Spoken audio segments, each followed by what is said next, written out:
svítil stín i plamen. Vítr jí vlasy v dálku hnal, je příběh, co se vypráví.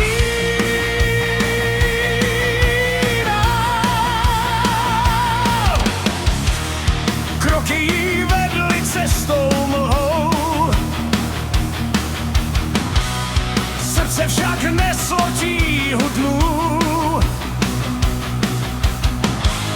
V tichu se ozval hlas tak jemný, jak zvon, co zní jen v okamžiku snů.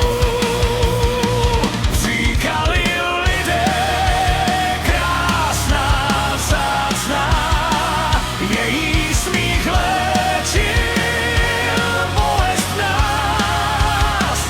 A přesto v noci, v časech prázdna, šla sama dál jak bludný jas.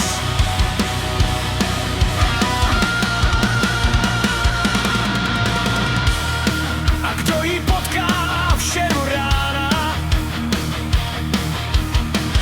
ten v očích najde dávný sen.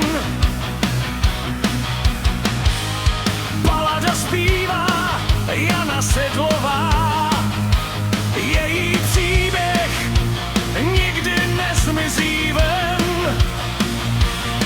A když na obzoru slunce vychází, krásu dne nám Jana připomíná.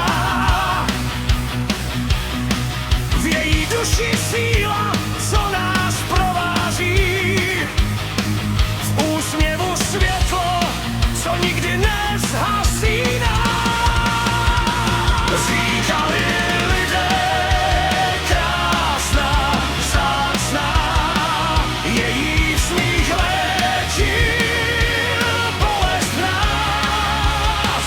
A přesto v noci, v časech prázdna, šla sama dál jak bludný jas.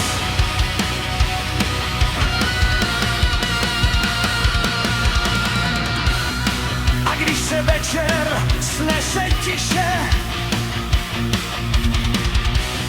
v krajině zhasne další den, Jana jde dál jak světlo v duši, kde každý krok je dávný sen.